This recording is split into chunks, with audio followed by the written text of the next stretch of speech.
Keem Jones. My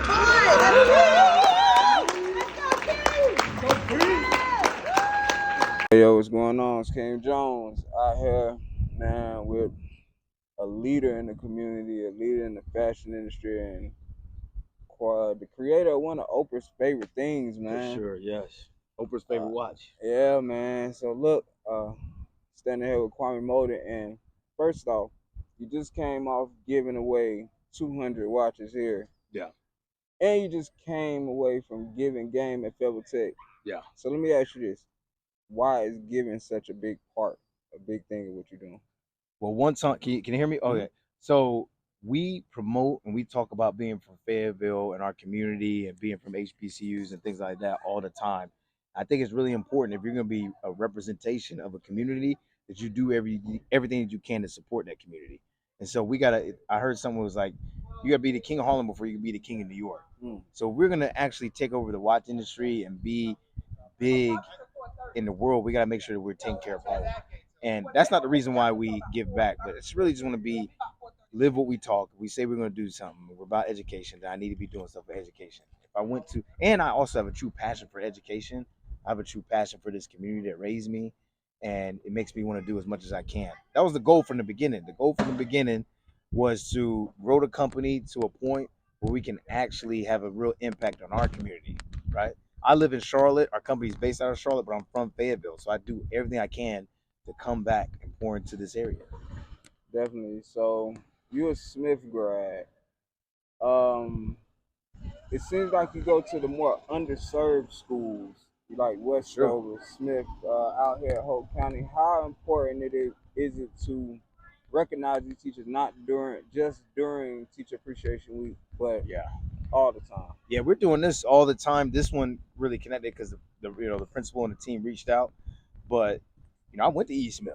I went to Luther McGerald's. I went to Reed Ross. I know what these schools. I know the talent in these schools, but I also know what the teachers have to deal with. I know how much of a challenge it is when you're dealing with people that maybe not as focused as not focused. I just know the challenges they going through because I was that kid at that school, and so I just want to make sure I could do my part to really recognize that. But if I think about how people are promoting charter schools and private schools and things like that. We can't forget about the schools that where we grew up. Right.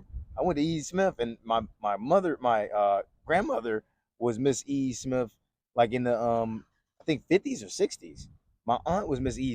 So you got to make sure that you give back to the communities that need them. I know because I went to these schools. I know what they have to deal with on a daily basis. I know what the kids are dealing with at home and dealing with at school. So we got to shine a light on these underserved communities because the resources, right? They may be dealing with less. I don't know how that works within the school system, but I just imagine it being a little bit more difficult for the schools and the teachers that are in lower income or basically most of the students in the school get free lunch and stuff like that. So Definitely. So yesterday I spoke with Chris Dixon, who was also on the panel with you, and he spoke about taking 100 yards when you got an inch. What was your inch? Like, what was your inch that you just took a mile with to get you to this point? Yeah, man, it's a lot of small things working on every single day. I think the biggest thing was really leaning into who we are and what we represent. So prior to 2016, we really didn't even talk about being from Fayetteville. We were just like the watch is, nice, it's affordable. But what really took us to the next level when we said, hey, me and Maurice are from Fayetteville. Me and Maurice care about this. This is why you should buy our watch because we represent this. We went to A&T. Not too many people in the watch industry have our background, and really just putting our face in front of the camera, that really made us stand out and made us individual.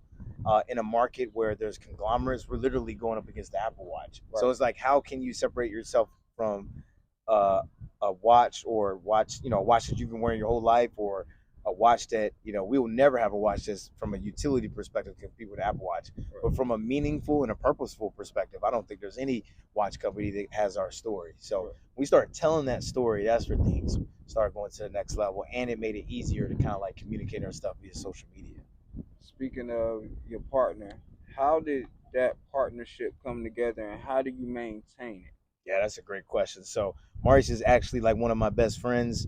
We went to middle school together, high school together, college. We crossed the same fraternity together. You know, he's my college roommate. So I knew going in starting this business that I wanted to do it with somebody I could trust and I cared about, right? And the product that we decided on is a product that we both had a passion for. So having that foundation with the partner is extremely important, right? When I called Maurice for the money to put in the company, he gave it to me immediately. And you know, some people don't, you know, you call your friend for to come pick you up, he won't pick you up or help you move, right? So he gave me the money when I needed it. But so that foundation was what our company is, what keeps us together from a foundational perspective. I think that's the most important part because it's not about it's about our stories. It's more than just money and finances. It's more about, you know, doing stuff for both our families, and I care about him. He cares about me. So we don't have any disagreements. We never had any disagreements. He's just a perfect partner starting up front, which really makes everything much easier. He knows me. He knows my skill set. He knows what I bring to the table, and I know him. And so all those things help. There's no surprises when it comes from a business perspective. Family. How do you balance that? Because I know your father, husband. How do you balance that and being in 250 retailers? You know, how do you balance that? Yeah, that's a tough. You know, you got to have, you know, so for my situation, I have a wife who really understands. She's been helping me with this from the start. Like, she literally is the first person to ever pack a watch, right? Mm-hmm. Like, actually put it in a box. So my wife kind of has a huge understanding that which kind of helps everything. But also, the business is not my life. And I hear a lot of times, like online, people talk about like focus on business 24/7. You know, that's not my life. This is what I do, but my life is my kids, uh, um, what I'm passionate about, being healthy, like doing all those things. That's outside of that. Is so I focus on that more than I do the business.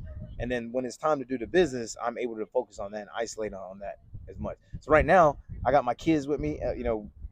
Today's a school day. But I took them out of school. They came with me. I could have came down here with me and Ann. We just came down here, but I brought my whole family down here with me so we can have that experience, so they can know what Daddy does when I'm not at home, right? So that's what I do. I bring my family with me. I bring my wife with me. I try to be as much hands-on as I can. But also, when it's not work time, I'm not even thinking about work. You know, I have boundaries as far as like when I'm going to respond to people online, when I'm going to be on social media, as far as like going to the gym and working out. I will be late to work if I put myself first in the morning over my business.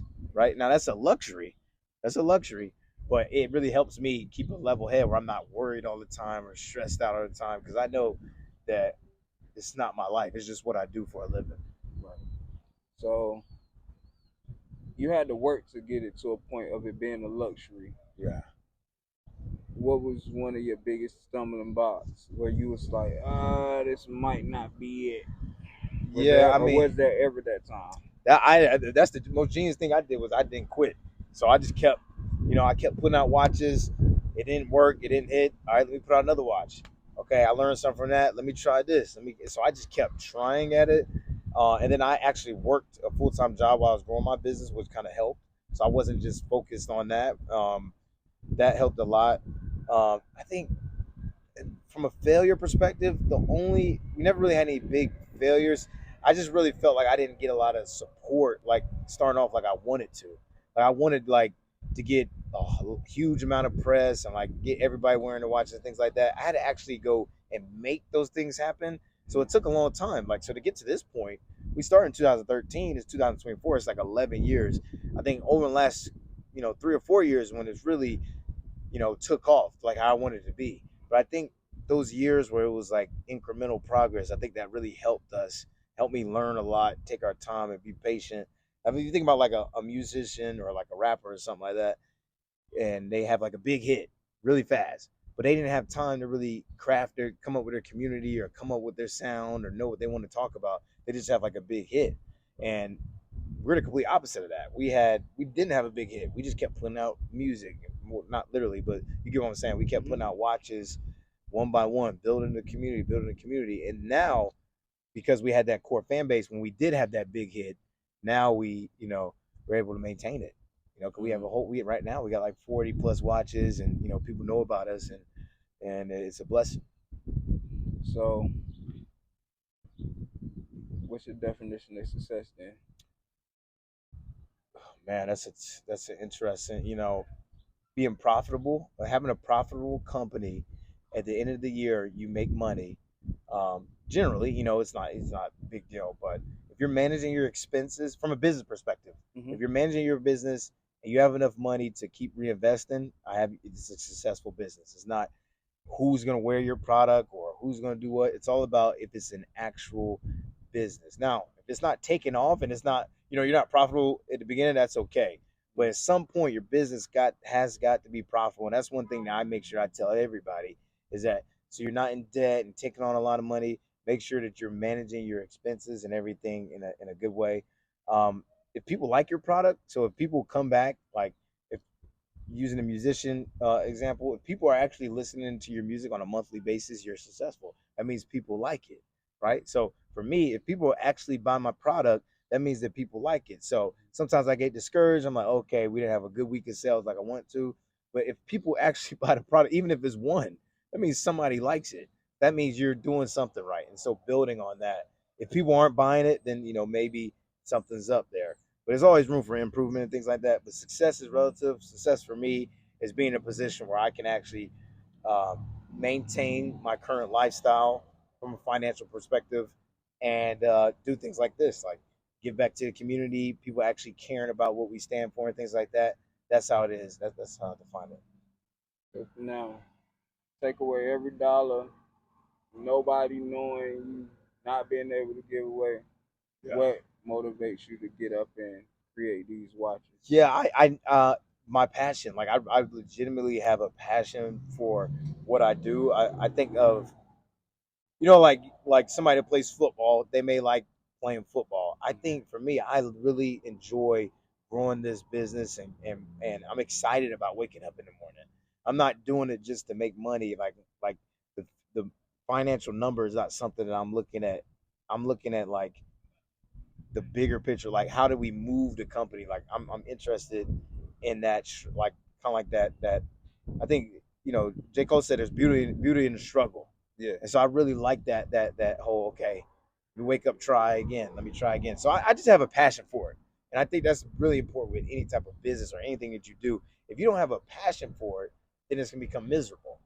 And so it's never became like a miserable thing. I've always worked. Now the progress, that beauty in the struggle sounds easy. I mean, sounds good, but when you're in it, it don't sound as good. But I just have a real good passion for what I do, and I enjoy it, and I am confident in where I have like a North Star of where we want to go. I know where I want to take it, and so that helps me. Like, okay, I'm going there, and I having direction, basically, vision and direction. Definitely. So if somebody wanted to get one of these watches or get some game or pull up on you, catch you on a panel or anything, how can we get up with you? So the best thing to do is, what I'm focused on is like getting our watches. So you can get our watch at Nordstrom, Macy's, or Belk, or you can go to springbreakwatches.com to check out our watches. I'm more focused on the company and the watches than me. I'm just really just telling our story. If you see me doing some community service or doing anything like that, I really appreciate it. But just get the watches, wear them, and that means enough for me. All right. Hey, before we go though, hit the Shador Center. Okay, I hit the Shador. I took the Shador. It's the spring break now. Oh, okay, yeah, okay. It's the Shador. It is the Shador, but it's also the spring break. So let's hit that. Hey, look, man, appreciate you again, bro. No problem, man. I got something in my head, man. Definitely appreciate you, bro. Okay, appreciate it.